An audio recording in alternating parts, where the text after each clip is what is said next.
Hello, मैं Satyendra Kumar civil warrior channel में आप सबका स्वागत करता हूं। दोस्तों, हम 5th सेमेस्टर का एक most important subject soil mechanics and foundation engineering पढ़ रहे हैं। Soil mechanics and foundation engineering में हमारा लेसन नंबर 1 चल रहा है। लेसन नंबर 1 का दोस्तों ये लेक्चर नंबर 4 है। इसके पहले हमने लेक्चर नंबर 1, लेक्चर नंबर 2 और लेक्चर नंबर 3 तक पढ़ चुके हैं। तो पहले देख लेते हैं दोस्तों हमने क्या क्या पढ़ चुके और हमें क्या क्या पढ़ना है। तो दोस्तों हम सबसे पहले ये लेसन नंबर 1 में सॉइल क्या होता है ये पढ़ चुके हैं। सॉइल क्या होता है इसके बारे में पढ़ चुके हैं। पहला टॉपिक हमारा सॉइल था, सॉइल क्या होता है इसके बारे में पढ़ चुके हैं। फिर दोस्तों दूसरा टॉपिक हम पढ़ चुके हैं सॉइल मैकेनिक्स। सॉइल मैकेनिक्स क्या होता है इसके बारे में हम पढ़ चुके हैं। फिर दोस्तों हम तीसरा टॉपिक पढ़ चुके हैं formation cycle. Formation cycle of soil ये तीसरा टॉपिक पढ़ चुके हैं। फिर चौथा टॉपिक पढ़ रहे थे जियोलॉजिकल साइकिल।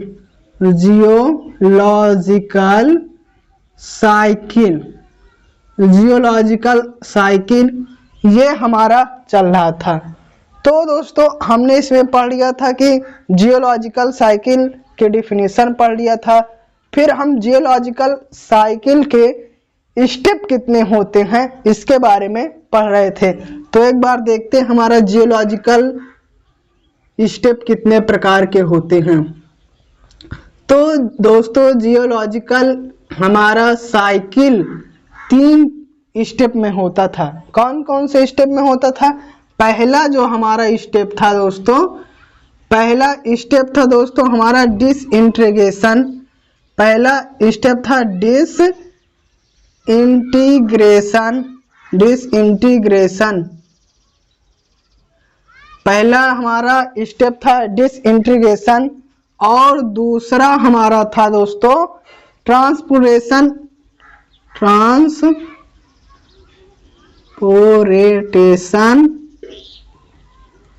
And deposition. मतलब परिवहन तथा विक्षेपण। और हमारा तीसरा था दोस्तों अपहीवल मतलब अभ्युत्थान। तो ये दोस्तों हमारा 3 टॉपिक था। फिर हम इसमें डिसइंटीग्रेशन की परिभाषा जान चुके थे। इसमें हम दोस्तों डिसइंटीग्रेशन की परिभाषा जान चुके थे। फिर हम ये जान चुके थे कि डिसइंटीग्रेशन 2 प्रकार के होता है। पहला था दोस्तों फिजिकल डिसइंटीग्रेशन और दूसरा था हमारा केमिकल डिसइंटीग्रेशन। फिर दोस्तों इसके हम कारण जान चुके थे कि ये क्यों होता है। केसेस ऑफ फिजिकल डिसइंटीग्रेशन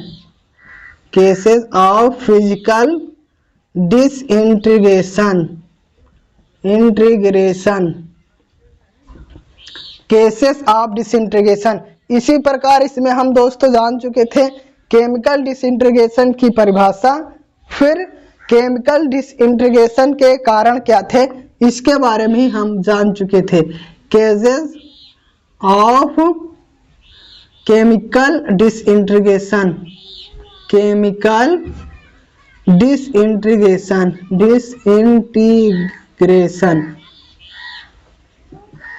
तो दोस्तों इतना हम पढ़ चुके हैं। क्या क्या पढ़ चुके हैं? पहले डिसइंटीग्रेशन क्या होता है इसके बारे में जाने थे। फिर हम डिसइंटीग्रेशन के टाइप जान लिए थे, फिजिकल डिसइंटीग्रेशन तथा केमिकल डिसइंटीग्रेशन। फिर हमने केसेस यानी कारण जान लिए थे फिजिकल का और केमिकल का। आज दोस्तों हम दूसरा टॉपिक जानेंगे ट्रांसपोर्टेशन एंड डिपोजिशन मतलब परिवहन तथा निक्षेपण के बारे में जानेंगे और इसके कारण के बारे में जानेंगे और फिर हम अपहीवल क्या होता है, अभ्युत्थान क्या होते हैं, इसके बारे में जानेंगे। फिर हमारा जियोलॉजिकल साइकिल समाप्त हो जाएगा। तो दोस्तों वीडियो को स्टार्ट करते हैं और जानते हैं हमारा कि ट्रांसपोर्टेशन एंड डिपोजिशन क्या होता है। तो दोस्तों अब हम जानेंगे परिवहन एवं निक्षेपण, मतलब ट्रांसपोर्टेशन एंड डिपोजिशन क्या होता है, इसके बारे में जानते हैं। तो चट्टानों के विघटन से प्राप्त, हमारा दोस्तों जियोलॉजिकल साइकिल में हमारा पहला स्टेप क्या होता है, विघटन होता है। विघटन मतलब होता है चट्टानों का छोटे छोटे टुकड़ों में टूटना। तो दोस्तों जब हमारा चट्टान छोटे छोटे टुकड़ों में टूट गया तो चट्टानों के विघटन से प्राप्त, जो हमारा जब चट्टान टूट जाएगा तो उससे प्राप्त क्या होगा, मृदा का कण प्राप्त होगा। मृदा कण का एक स्थान से दूसरे स्थान तक पहुंच जाना ही मृदा कणों का परिवहन एवं निक्षेपण, ट्रांसपोर्टेशन एंड डिपोजिशन कहलाता है। मतलब परिवहन एवं निक्षेपण आप सीधा सीधा समझिए, जब चट्टानों का विघटन होता है, विघटन के बाद मृदा कणों का एक स्थान से दूसरे स्थान तक पहुंच जाना ही परिवहन एवं निक्षेपण कहलाता है। बस यही होता है परिवहन एवं निक्षेपण। फिर दोस्तों आखिर ये जो मृदा कण है वो किसके कारण गया, यानी ऑटोमेटिक चला गया या किसी के द्वारा गया एक स्थान से दूसरे स्थान, तो हम उसके बारे में जानेंगे। मतलब मृदा कणों का एक स्थान से दूसरे स्थान तक जाने वाले कारक कौन कौन से हैं। तो परिवहन एवं निक्षेपण के कारण कौन कौन से हैं। तो परिवहन एवं निक्षेपण के कारण हमारा है, सबसे पहला है जल, जल मतलब वाटर। फिर दूसरा है गुरुत्व के कारण हमारा मृदा कण एक स्थान से दूसरे स्थान तक कैसे जाता है, इसको जानेंगे। फिर तीसरा है वायु, वायु मतलब एयर द्वारा एक स्थान से दूसरे स्थान तक हमारा मृदा कण कैसे जाता है, उसको जानेंगे। फिर ग्लेशियर मतलब बर्फ के द्वारा मृदा कण एक स्थान से दूसरे स्थान तक कैसे जाता है, इसको जानेंगे। तो सबसे पहले हमने जाना परिवहन एवं निक्षेपण क्या होता है। विघटन के द्वारा प्राप्त मृदा कण का एक स्थान से दूसरे स्थान तक पहुंच जाना ही परिवहन एवं निक्षेपण कहलाता है। इंग्लिश में कहें तो ट्रांसपोर्टेशन एंड डिपोजिशन कहलाता है। तो ये ट्रांसपोर्टेशन एंड डिपोजिशन कैसे होता है, तो इसके कारण बहुत से हैं, मगर जो हमें पढ़ना है कुछ कारण दिए हैं। सबसे पहले हम जानेंगे जल के द्वारा हमारा मृदा कण एक स्थान से दूसरे स्थान पर कैसे जाता है, और इसी प्रकार गुरुत्व और फिर वायु ग्लेशियर। तो अब हम जानते हैं इनका विस्तार पूर्वक कैसे एक स्थान से दूसरे स्थान पर जाता है हमारा मृदा। तो दोस्तों अब हम देखते हैं परिवहन एवं निक्षेपण के कारण का विस्तार पूर्वक जानते हैं। तो पहले हम दो कारण जानेंगे विस्तार पूर्वक, फिर हम दो कारण और जानेंगे विस्तार पूर्वक। तो जो हमारा परिवहन एवं निक्षेपण का सबसे पहला कारण क्या है, जल है।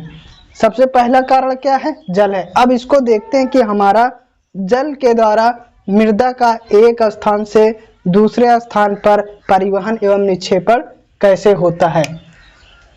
जल एक शक्तिशाली है जो मृदा के कणों को एक स्थान से दूसरे स्थान ले जाता है। हम जानते हैं दोस्तों कि जल में बहुत ज़्यादा शक्ति होती है, जो मृदा के कणों को एक स्थान से दूसरे स्थान ले जाता है। जल में इतने ज़्यादा शक्ति होती है कि वो जो छोटे छोटे चट्टानों के विघटन होते हैं उनको एक स्थान से दूसरे स्थान तक ले जा सकता है। जब जल का वेग जब ज़्यादा होता है, जब जल का वेग ज़्यादा होगा तो हमारी मृदा के कण जो विघटित हुए हैं वो ज़्यादा जाएंगे एक स्थान से दूसरे स्थान तक। जल का वेग जब ज़्यादा होता है अर्थात वर्षा ऋतु में मृदा कणों को तेजी से बहा ले जाता है। जब दोस्तों वर्षा ऋतु होती है, मतलब जब पानी बरसता है तो उसमें जो जल बहता है उस जल का वेग बहुत तेज रहता है। जब उस जल के मार्ग में हमारा कोई विघटित हुई मृदा कण आता है तो उसके साथ बह जाता है। वही जो मृदा कण रहता है उसके साथ बह जाता है, तेजी से बाहर ले जाता है। और ज्यों ज्यों पानी का वेग कम होता है बड़े कण बैठ जाते हैं और मृदा का निर्माण होता है। मतलब इसको समझते हैं। मान लीजिए हमारा कोई विघटित हुई चट्टान है, इस चट्टान में पड़ा है। जब हमारा जब बरसात होगा तो पानी के वेग से जो ये हमारा मृदा कण रुका है इसको एक स्थान से दूसरे स्थान, मतलब यहाँ था, इसमें पानी में इतना ज्यादा वेग होता है कि इसको उठा ले जाएगा। और जब हमारा जल का वेग कम हो जाएगा, कम होता रहेगा, तो ये धीरे धीरे रुकता रहेगा और जाके किसी स्थान पे रुक जाएगा। और जहाँ ये विघटित हुई मृदा का रुक जाएगा वहीं हमारा मृदा का निर्माण कर देगा। तो इस प्रकार विघटित हुई कण का एक स्थान से दूसरे स्थान तक हो जाता है। फिर दूसरा हम जानेंगे गुरुत्व बल के कारण हमारा विघटित हुई मृदा कण एक स्थान से दूसरे स्थान तक कैसे जाता है। चट्टानों के विघटित मृदा कण या चट्टानों के टूटे हुए टुकड़े, चाहे कहें विघटित हुई कण या फिर टूटे हुए चट्टानों के टुकड़े, अपने गुरुत्व बल के कारण लुढ़कते हुए नीचे की ओर जाते हैं और एक स्थान से दूसरे स्थान तक पहुंच जाते हैं। इसको समझते हैं दोस्तों। ये हमारा कोई ऊपर का स्थान है, इस ऊपर के स्थान पे हमारा कोई ये चट्टान है, ये चट्टान है। ये जब चट्टान छोटे छोटे टुकड़ों में टूटे हैं, छोटे छोटे टुकड़ों में टूटे हैं, किसके कारण टूटे हैं वो तो आप जानते हैं, भौतिक एवं रासायनिक अपक्षय के कारण ये हमारा चट्टान टूटा हुआ है। जब ये चट्टान टूटा हुआ है तो मान लीजिए ये ऊपर रखा है और रखा रहता है हमारा पहाड़ों पे, वहीं से हमारा चट्टान होते, तो ये जब टूटता है तो गुरुत्व बल के कारण, गुरुत्व बल क्या होता है, ऊपर से नीचे की ओर लगता है। तो यही कण दोस्तों हमारा यहाँ आके इकट्ठा हो जाता है। यही कण हमारा, मान लीजिए ये सरफेस है, ये सरफेस है, तो यही कण हमारा यहाँ के इकट्ठा हो जाता है। तो इस प्रकार हमारा ये वाला मृदा, यहाँ मृदा के विघटित हुई चट्टान यहाँ से यहाँ आ गया और हमारे मृदा के कण का स्थानांतरित हो गया, मगर एक स्थान से दूसरे स्थान तक हो गया। तो इस प्रकार हमारा गुरुत्व बल के कारण हमारा परिवहन एवं निक्षेपण हो गया। पहला था जल के कारण, जल के कारण आप जानते हैं कि दोस्तों ये हमारा मान लीजिए विघटित हुई कण है, विघटित हुई कण है। जब यहाँ से पानी जाएगा तो यही विघटित हुई कण हमारा यहाँ आके यहाँ फिर ट्रांसफर हो जाएगा, यहाँ इकट्ठा हो गया और हमारा मृदा का निर्माण हो जाएगा। पहले हमारा यहाँ था चट्टान और फिर ये टूटा हुआ यहाँ आके हो गया, तो इसका भी हमारा ट्रांसफर हो जाए।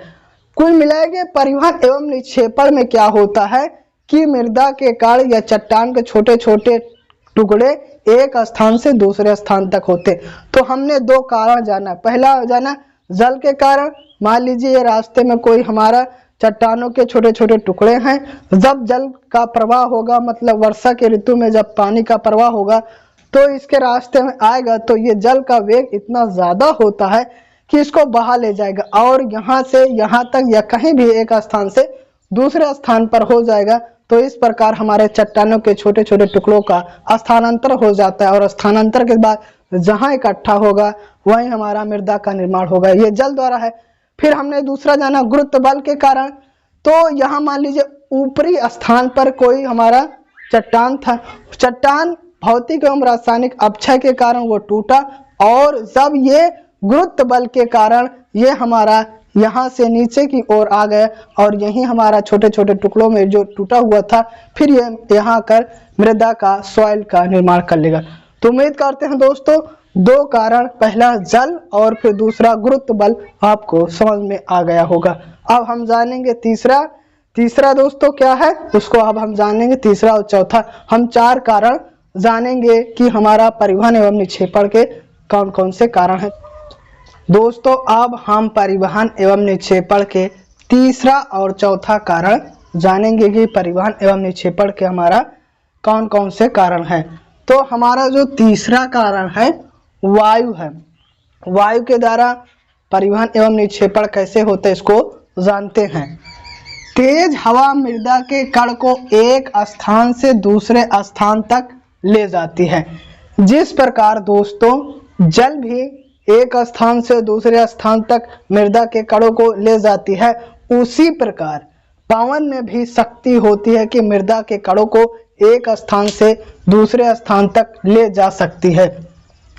जैसे जैसे हवा का प्रभाव कम होता है, जैसे जैसे हवा का प्रभाव कम होगा, मान लीजिए हमारा कोई रेगिस्तान है, रेगिस्तान में जब हवा चलेगा, तेज हवा चलेगा, तो वह रेगिस्तान का ऊपरी वाले भाग पे जो छोटे छोटे मृदा के कण होंगे वो उड़कर एक स्थान से दूसरे स्थान तक चलेंगे। और जब हवा कम होगा, जितना ज़्यादा हवा होगा उसका वेग होगा उतना ज़्यादा दूर जाएगा, और यदि कम होगा तो बगल में ही कम ही दूरी पर रुक जाएगा। तो जैसे जैसे हवा का प्रभाव कम होता है, मृदा के कण बैठना शुरू कर देते हैं। इस प्रकार मृदा का कण एक स्थान से दूसरे स्थान तक पहुंच जाता है। इसको समझते हैं दोस्तों कि हमारा कैसे है। मान लीजिए ये हमारा रेगिस्तान है, रेगिस्तान पे हमारा कोई ये चट्टान है। इस चट्टान पे दोस्तों ये जो छोटे छोटे कण है, ये जो छोटे छोटे कण हैं, ये चट्टान है, चट्टान का जो छोटा हुआ टुकड़ा है, इस पर जब हमारा वायु चलेगा, वायु चलेगा दोस्तों, वायु जब वायु चलेगा तो यह उड़कर, यही चट्टान उड़कर यहाँ आ जाएगी, यहाँ आ जाएंगे और फिर यहाँ हमारा इकट्ठा हो जाएगा। तो इस प्रकार हमारा जो ये विघटित हुई चट्टान था ये उड़कर यहाँ आ गया। तो इस प्रकार हमारा मृदा का स्थानांतर मतलब एक स्थान से दूसरे स्थान तक हो गया। ये हमारा वायु द्वारा कैसे हुआ ये हमने जाना। इसी प्रकार आप देखेंगे ग्लेशियर के द्वारा, किसके द्वारा? ग्लेशियर के द्वारा हमारा मृदा के कण एक स्थान से दूसरे स्थान तक कैसे जाएंगे। ग्लेशियर के बड़े बड़े हिमखंड पिघलने पर अपने साथ मृदा कणों को बहा ले जाते हैं। मान लीजिए हमारा दोस्तों जब हिमखंड होता है तो बहुत बड़े बड़े होते हैं, हिमखंड बहुत बड़े बड़े होते, इसको समझते हैं। मान लीजिए ये हमारा कोई हिमखंड है, ये दोस्तों हिमखंड है, ये हमारा हिमखंड है, ये पानी है। जब इस हिमखंड के बगल में मान लीजिए ये चट्टान है, ये चट्टान है और चट्टान पे छोटे छोटे टुकड़े हुए हैं, तो जब यह चट्टान या हिमखंड दोस्तों टूटेगा, मतलब यहाँ से क्रैक होगा, तो इसको इतना प्रेशर देगा कि जो ये चट्टान का छोटे छोटे टुकड़े रहेंगे ये हमारा बह के यहाँ आ जाएगा, कुछ दूरी पर आ जाएगा और दोस्तों हमारा मृदा का निर्माण कर लेगा यहाँ आकर। तो इस प्रकार हमारा हिमखंड के द्वारा भी मृदा का कण एक स्थान से दूसरे स्थान तक पहुंच जाते हैं। ये वायु द्वारा है, वायु द्वारा जो ऊपरी स्थान पर छोटे छोटे टुकड़े रहेंगे वो हवा के कारण इस पे रहेंगे और ये उड़कर यहाँ आएगा। हिमखंड में क्या होता है, मान लीजिए ये हिमखंड है, हिमखंड है, ये दोस्तों हिमखंड है। इस हिमखंड पर जब ये टूटेगा, क्या कर हिमखंड पिघलने पर मृदा कण को एक बहा ले जाता है। यह हिमखंड पानी के साथ बहते हुए काफी दूरी तक तक, ये हिमखंड था, मान लीजिए बगल में ये हमारा चट्टान था, चट्टान के छोटे छोटे टुकड़े थे, और जब ये पिघलेगा तो इसको भी, चट्टान के छोटे छोटे टुकड़ों को भी एक स्थान से दूसरे स्थान पर ले जाएगा, इतना इसमें वेग होता है। तो इस प्रकार हमारा हिमखंड के द्वारा भी चट्टानों का एक स्थान से दूसरे स्थान तक हो जाएगा। तो दोस्तों हमने परिवहन एवं निक्षेपण के 4 कारण जाना। पहला हमने जाना जल द्वारा, फिर उसके द्वारा वायु जाना और ग्लेशियर जाना। तो इस प्रकार हमने 4 कारण जाना कि हमारा परिवहन एवं निक्षेपण किसके कारण होगा। तो दोस्तों परिवहन एवं निक्षेपण के कारण क्या थे इसको हमने समझ लिया है। अब हमारा दोस्तों जियोलॉजिकल साइकिल में सिर्फ एक बचा है, अपहीवल, मतलब अब उत्थान कैसे होगा बस इसको जान लेंगे तो फिर हमारा जियोलॉजिकल साइकिल क्या होता है, जियोलॉजिकल साइकिल के तीनों स्टेप कौन कौन से होते हैं सब जान लेंगे। तो अब हम दोस्तों जानते हैं अपहीवल मतलब अब उत्थान क्या होता है, इसको जानते हैं। दोस्तों अब हम जियोलॉजिकल साइकिल का सबसे आखिरी स्टेप जानेंगे, हमारा होता है अब उत्थान। हमने विघटन कैसे होता है चट्टान का, इसके बारे में जान लिए। जब दोस्तों विघटन हुआ फिर उसका परिवहन एवं निक्षेपण कैसे होता है उसका कारण जान लिया।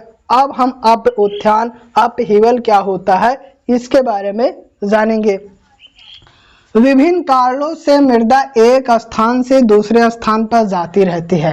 कैसे जाती है, परिवहन एवं निक्षेपण में हमने जान लिया कि मृदा एक स्थान से दूसरे स्थान पर कैसे जाती रहती है। जब यही मृदा किसी एक स्थान पर इकट्ठा होकर, जो मान लीजिए दोस्तों यही हमारा मृदा कोई एक विशेष स्थान पर इकट्ठा होकर पुनः चट्टान का रूप धारण कर लेता है। प्रकृति का ऐसा चेंज होता है, परिवर्तन होता है कि जो हमारा मृदा के कण छोटे छोटे टुकड़े बहकर किसी एक स्थान पर इकट्ठा हुए थे, वही अब चट्टान का रूप धारण कर लिए, चट्टान का रूप धारण कर लेता है, जिससे महासागरों के स्थान पर यही दोस्तों चट्टान जो रहता है बड़ा का रूप धारण कर लेता है। ऐसा परिवर्तन हो जाता है, महासागरों के स्थान पर पर्वत का निर्माण हो जाता है। और कहीं किसी स्थान पे मान लीजिए महासागर है, उस पे जो हमारा मिट्टी इकट्ठा होकर आई थी वही चट्टान का रूप दिया, और चट्टान इतना बड़ा हो गया कि पर्वत का रूप धारण कर लेता है, पर्वत का निर्माण हो जाता है। इस क्रिया को अब उत्थान कहते हैं, मतलब अपहीवल कहते हैं। इसको समझते हैं दोस्तों। हमारा प्रकृति में एक ऐसा चक्र चलता रहता है जिसे जियोलॉजिकल साइकिल कहते हैं। जियोलॉजिकल साइकिल में होता क्या है कि हमारा कोई चट्टान रहेगा, चट्टान पहले टूटेगा, फिर उसके बाद टूटने के बाद एक स्थान से दूसरे स्थान पर जाएगा, इकट्ठा होगा, वहां पर मिट्टी का निर्माण होगा। मगर प्रकृति का कुछ ऐसा परिवर्तन होगा कि वही मिट्टी हमारी चट्टान का रूप, और फिर यही चट्टान इतना ज्यादा भारी हो जाएगा कि पर्वत का रूप ले लेगा, और यही हमारा परिवर्तन चलता रहता है जिसे जियोलॉजिकल साइकिल कहते हैं। दोस्तों इसका सबसे अच्छा उदाहरण जियोलॉजिकल साइकिल का है हमारा है हिमालय पर्वत। पहले जो आज हमारा हिमालय पर्वत है, यहाँ टिथीज सागर होता था। कौन सा सागर होता दोस्तों? टिथीज सागर होता था। टिथीज महासागर होता था,